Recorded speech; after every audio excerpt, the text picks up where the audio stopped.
Assalamualaikum warahmatullahi wabarakatuh. Bismillah, alhamdulillah, wassalatu wassalamu ala sayyidi wa habibi rasulillah. Allahumma la sahla illa ma ja'altahu sahla, wa anta ya hayyu ya qayyum taj'alul hazna idza syi'ta sahla. Akan kita lanjutkan kembali kajian kita terkait kitab As-Sirat Al-Mustaqim karya Al-Imam Al-Harari. Pada pertemuan sebelumnya kita sudah menyampaikan tentang sifatullahi kulluha kamilah, bahwa sifat-sifat Allah semuanya adalah sempurna, menunjukkan kesempurnaan. Nah, kita akan baca di sini Asy-Syaikh Abdullah rahimahullah menyebutkan wa yakfur may yaqul innallaha ta'ala yaktasibu ilman jadidan. Kemarin kita sudah jelaskan sepanjang lebar bahwa pengetahuan Allah Subhanahu wa taala, ilmu Allah Subhanahu wa taala adalah ilmu yang azali, tanpa permulaan, bukan sesuatu yang baharu, bukan dengan permulaan sebagaimana ilmunya makhluk. Nah, dan orang yang mengatakan bahwasanya Allah Subhanahu wa taala ilmunya ini baharu, mendapatkan ilmu baru, mendapatkan pengetahuan baru, maka orang ini telah keluar dari agama Islam, bukan seorang muslim. Kemudian di sini pengarang rahimahullah menyebutkan wa sifatullahi ta'ala kulluha kamilah. Qala ta'ala walillahil asmaul husna. Walillahil asmaul husna. Wa qala ta'ala walillahil mathalul a'la. Fa yastahilu fi haqqihi ta'ala ayyu naqsin. Wa amma qawluhu ta'ala wa makaru wa makarallahu wallahu khairul makirin. Fal makru minal khalqi khubthun wa khida'un li'isalid darari ilal ghair bisti'amali hilah. Wa amma minallahi ta'ala fahuwa mujazatul makirin bil uqubati min haitsu la yadrun. Wa bi'ibaratin ukhra innallaha aqwa fi isalid darari ilal makirin min kulli makirin jazaan lahum ala makrihim. Fal makru bima'na al-ihtiyal mustahilun 'ala Allah. Jadi sifat-sifat Allah semuanya menunjukkan kesempurnaan. Ya, sifat-sifat Allah semuanya adalah sempurna, menunjukkan kesempurnaan. Sebagaimana firman Allah Subhanahu wa taala, walillahil asmaul husna. Dan bagi Allah adalah al-asma al-husna, nama-nama yang menunjukkan sifat kesempurnaan baginya. Wa amma qawluhu ta'ala wa qala ta'ala walillahil mathalul a'la fa yastahilu fi haqqihi ta'ala ayyu naqsin. Dan juga firman Allah Subhanahu wa taala walillahil mathalul a'la. Jadi Allah Subhanahu wa taala mempunyai sifat yang tidak serupa dengan sifat yang lainnya. Allah Subhanahu wa taala mempunyai sifat-sifat kesempurnaan yang tidak menyerupai sifat-sifat selainnya. Jadi ini ketika dikatakan walillahil mathalul a'la. Kemudian di sini disebutkan fa yastahilu fi haqqihi ta'ala ayun naqsin. Oleh karenanya mustahil bagi Allah Subhanahu wa taala mempunyai sifat kekurangan. Segala yang menunjukkan kekurangan, menunjukkan aib, menunjukkan ketidaksempurnaan, maka semuanya itu adalah mustahil bagi Allah Subhanahu wa taala. Tapi bagaimana dengan ayat-ayat yang memberikan kesan bahwasanya Allah disifati dengan sifat makhluk atau Allah disifati dengan sifat yang tidak layak? Nah, wa amma qauluhu ta'ala, di sini beliau Asy-Syaikh Abdullah rahimahullah memberikan penjelasan, wa amma qauluhu ta'ala wa makaru wa makarallahu wallahu khairul makirin. Jadi di surat Ali Imran ya, ayat 54 Allah Subhanahu wa taala berfirman wa makaru wa makarallahu wallahu khairul makirin. Orang-orang kafir itu mereka membuat tipu daya. Nah, di sini wa makarallah ini tidak diartikan Allah membuat tipu daya, tetapi maksudnya adalah Allah membalas tipu daya mereka itu. Wallahu khairul makirin maksudnya adalah Allah Subhanahu wa taala paling kuasa mengenakan bahaya kepada setiap pelaku tipu daya. Itu maksudnya. Jadi tidak boleh diartikan Allah melakukan tipu daya. Fal makru minal khalqi khubthun wahida. Jadi makar ini atau makar ini tindakan makar seperti ini bagi makhluk adalah kelicikan dan penipuan. Khubthun wa khida', jadi kelicikan dan penipuan. Li'isalid dharari ilal ghair. Kenapa? Jadi karena dinamakan seperti itu karena makar ini jika dimaksudkan adalah makhluk merupakan perbuatan licik, perbuatan menipu untuk mengenakan bahaya kepada orang lain. Isti'mali hilatin, dengan menggunakan hilah atau tipu daya. Wa amma minallahi ta'ala, adapun apabila dikaitkan dengan Allah makar ini, ya, fahuwa mujazatul makirin, maka yang dimaksud adalah Allah Subhanahu wa taala membalas orang-orang yang berbuat makar, ya, bil uqubati, dengan siksaan. Jadi Allah Subhanahu wa taala akan memberikan balasan kepada setiap orang yang melakukan tipu daya dengan memberikan balasan kepada mereka. Min haitsu la yadrun, ya, dari arah yang tidak mereka ketahui, dari sisi yang tidak mereka sangkakan. Wa bi ibaratin ukhra innallaha aqwa fi isalid dharari ilal makirin min kulli makirin. Dengan ungkapan lain atau dengan kata lain, maksudnya adalah bahwa Allah itu, sesungguhnya Allah itu lebih kuat dalam mengenakan bahaya kepada orang-orang yang telah melakukan tipu daya. Min kulli makirin jazaan lahum ala makrihim. Jadi lebih kuat dari setiap orang yang berbuat tipu daya, dan ini merupakan balasan bagi mereka atas perbuatan mereka tersebut. Fal makru bima'na al-ihtiyal wa mustahilun 'ala Allah.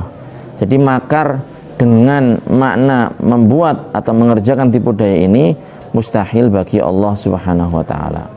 Jadi itu kalau kita baca Al-Qur'an kemudian mendapati ayat-ayat yang memberikan kesan Allah Subhanahu wa taala bersifat seperti makhluknya atau Allah disifati dengan hal yang tidak layak yang memberikan kesan seperti itu, maka bukan itu yang dimaksud. Bukan itu yang dimaksud, tetapi punya makna yang layak bagi Allah Subhanahu wa taala. Kemudian di ayat yang lain di surat Al-Baqarah ayat 15, Allahu yastahzi'u bihim. Nah, di sini beliau memberikan penjelasan, wa kadzalika qauluhu ta'ala Allahu yastahzi'u bihim, ay yujazihim 'ala istihza'ihim. Sama artinya, yaitu Allah Subhanahu wa taala membalas mereka atas pelecehan dan tindakan aniaya mereka. Ya. Allah Subhanahu wa taala membalas mereka atas pelecehan, atas penghinaan yang mereka lakukan.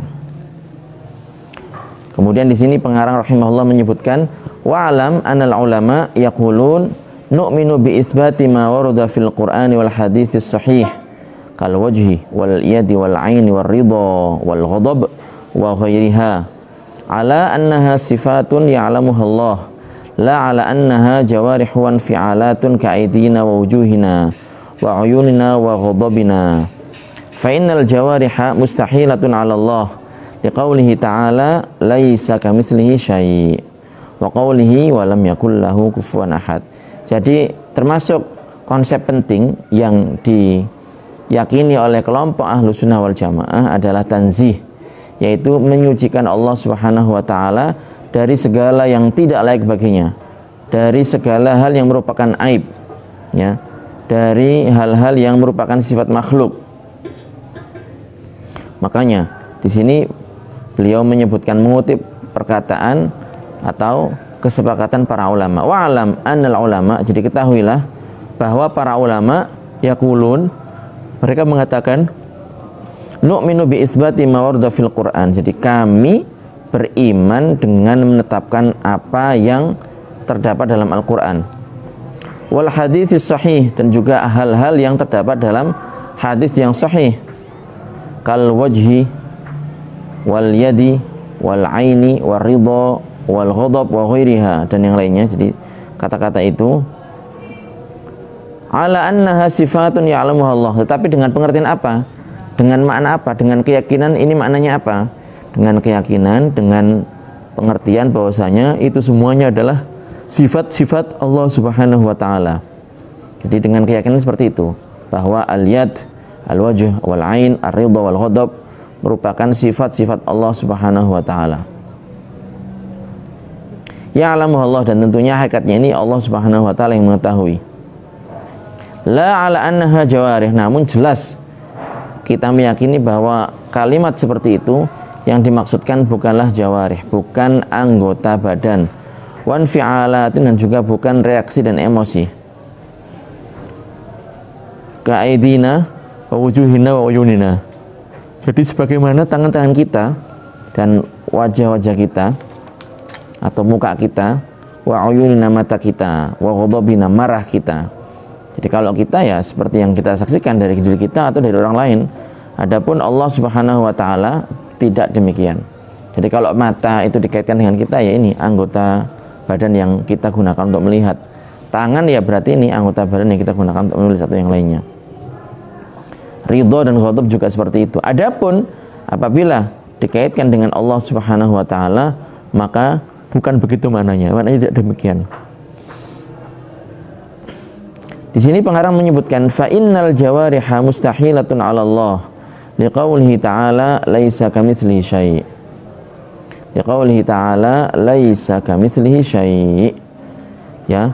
Jadi hal tersebut bukanlah sifat Allah dengan pengertian anggota badan, karena anggota badan ini mustahil bagi Allah Subhanahu wa taala. Berdasarkan firman Allah, laisa kamitslihi syai'. Jadi Allah Subhanahu wa taala tidak serupa dengan suatu apapun. Kalau seandainya Allah serupa dengan makhluknya atau serupa dengan dalam beberapa hal umpamanya, ya sama, itu berarti Allah menyerupai makhluknya. Makanya itu sesuatu yang mustahil, karena jelas dalam Al-Quran disebutkan laisa kamitslihi syai'. Allah Subhanahu wa taala tidak serupa dengan suatu apapun dari makhluknya. Di ayat yang lain umpamanya walam yakul lahu kufuwan ahad. Maknanya adalah dan tidak ada satupun yang setara dengan Allah Subhanahu wa taala. Jadi itu. Kemudian di sini qalu law kana lillahi 'ain ma'nal jarihah wal jismi lakana lahu amsalun fadlan an mithlin wahidin wala jaza 'alaihi ma yajuzu 'alal muhdatsat minal maut wal fana' wat taghayyur wat tatawwur wala kana dzalika khurujan min muqtadal burhanil aqli ala istihalat taghayyuri wa tahawuli min halin ila hal ala Allah li'anna dalail al-aqliyata ala hudusil alam turu'u sifatin lam takun alaih wa tahawulu min halin ila hal. Jadi para ulama mengatakan di sini, qalu, mereka para ulama mengatakan law kana lillahi 'ainun, seandainya Allah Subhanahu wa taala itu mempunyai ain dengan makna anggota badan. Ya. Gimana al-jarihah dengan makna jarihah? Wal jismi dan jisim di sini. Lakana lahu amsal, maka tentunya hal ini akan menjadikan Allah Subhanahu wa taala punya serupa. Padahal ayatnya sudah jelas laisa kamitslihi syai', bahwasanya Allah tidak serupa dengan suatu apapun. Jadi kalau seandainya seperti itu, Allah punya ain, punya wajah dengan makna anggota badan, tentu saja akan meniscayakan hal itu bahwa Allah punya banyak serupa. Bukan hanya satu, melainkan banyak. Lakana lahu amsalun fadlan an mithlin wahidin. Jadi seandainya demikian, maka tentunya Allah Subhanahu wa taala akan mempunyai keserupa yang banyak. Jadi tidak hanya satu, melainkan lebih dari satu. Namun karena ini mustahil, ya, karena ini bertentangan dengan ayat Al-Quran, maka itulah yang kita yakini, bahwa Allah Subhanahu wa taala ada tanpa ada sesuatu pun yang serupa dengannya, baik dalam satu segi maupun dalam banyak segi. Nah, wala jaza 'alaihi ma yajuzu al-muhdatsat. Kalau seandainya Allah punya serupa, tentunya apa yang boleh terjadi pada serupa tersebut, maka itu juga terjadi pada Allah Subhanahu wa taala. Minal maut, seperti kematian, wal fana, kebinasaan, wa taghayyur, perubahan, wa tatawwur, perkembangan. Walakana dzalika khurujan min muqtadal burhanil aqli. Dan tentunya ini akan menjadikan kita semuanya telah keluar dari apa yang telah ditunjukkan oleh dalil akli. ala istihali taghayyur wa tahawul min hal ila hal. Ya, akal ini memastikan bahwasanya Allah Subhanahu wa taala itu ya tidak berubah, tidak berpindah dari satu posisi ke posisi yang lain, dari satu keadaan ke keadaan yang lain. Li'anna dalail al-aqliyata, karena dalil-dalil akal ini ya menunjukkan kepada kita semuanya ala hudusil alam. Ala hudusil alam.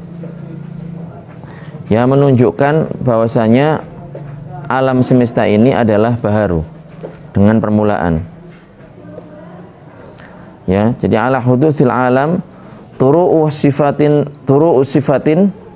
Jadi di sini saya ulang, li'anna dalail al-aqliyata ala hudusil alami turu'u sifatin lam takun alaihi wa tahawulu min halin ila hal. Karena dalil akli yang menunjukkan bahwa alam semesta ini adalah baru adalah munculnya sifat-sifat yang sebelumnya tidak ada.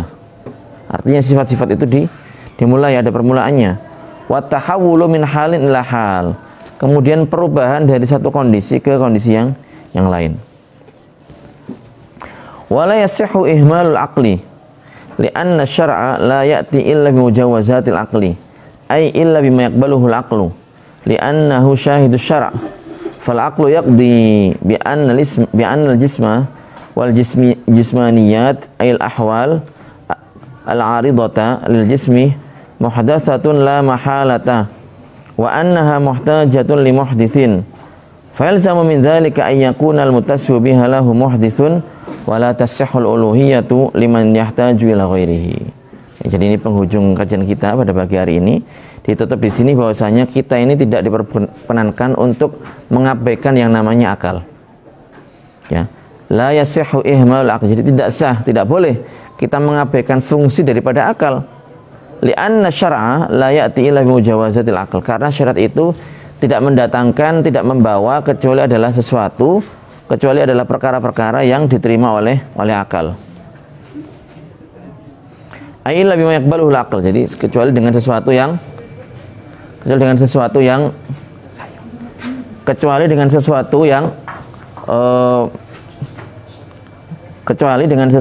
diterima oleh akal.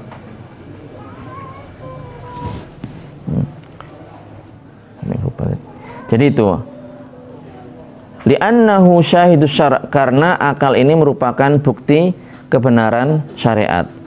Fal aqlu yaqdi bi annal jisma wal jismaniyat ayil ahwal al 'aridata lil jismi muhdatsatun la mahalata wa annaha muhtajatun li muhditsin. Jadi akal ini memastikan, akal menghukumi bahwasanya jisim wal jismaniyat dan juga sifat-sifat jisim ayil ahwal al 'aridata lil jismi. Jadi sifat-sifat yang berada pada jisim muhdatsatun adalah sesuatu yang baru. Kita umpamanya manusia kita ya, ini kadang bergerak, kadang juga diam. Kalau nggak bergerak berarti diam, kalau nggak diam berarti bergerak. Lah berarti ini saling berganti. Ketika ada gerak berarti kita tidak diam, ketika kita diam berarti kita tidak bergerak. Nah itu artinya apa? Masing-masing dari keduanya ini adalah baru. Jadi ketika tidak bergerak, kemudian kita mulai diam, diamnya itu dimulai, ada permulaannya. Begitu juga sebaliknya dengan gerak. Wa annaha muhtajatun li muhditsin. Nah, sifat-sifat kita seperti itu. Lah, jisim kita juga seperti itu. Ada permulaannya. Jisim kita jelas ada permulaannya. Sifat-sifat kita juga demikian ada permulaannya. Berarti karena butuh dengan permulaan maka kita butuh dengan zat yang menjadikan kita seperti itu, yang mengadakan kita, ya. Fa'ilzam min dzalika ayyakunal mutasif biha lahu muhdits. Jadi sesuatu yang seperti itu disifati dengan sifat hadis, maka dia butuh kepada muhdits, zat yang mengadakannya dengan seperti itu. Wala yasihhul uluhiyatu liman yahtaju ila ghairihi. Nah, kemudian di sini jelas kesimpulannya adalah bahwa ketuhanan ini ya tidak sah bagi sesuatu, bagi zat yang butuh kepada selainnya. Oleh karenanya kita meyakini bahwasanya Allah Subhanahu wa taala itu ada tanpa butuh kepada apapun, kepada siapapun, karena membutuhkan ini menafikan sifat ketuhanan. Jadi sesuatu yang butuh maka dia bukan Tuhan. Allah Subhanahu wa taala adalah Tuhan. Oleh karenanya Allah Subhanahu wa taala tidak butuh. Jadi ini kajian kita pada pagi menjelang siang hari ini, mudah-mudahan bermanfaat, mudah-mudahan dipahami sebagaimana mestinya. Insya Allah pada pertemuan berikutnya kita akan membahas tentang sebab atau asbabun nuzul, sebab turunnya surat Al-Ikhlas. Yang ini erat kaitannya dengan kajian tauhid yang kita rutinkan setiap hari ini. Mudah-mudahan bermanfaat, mudah-mudahan dipahami sebagaimana mestinya. Apabila ada yang kurang paham, bisa menuliskan pertanyaan di kolom komentar. Wallahul muwaffiq ila aqwamit thoriq. Wassalamualaikum warahmatullahi taala wabarakatuh.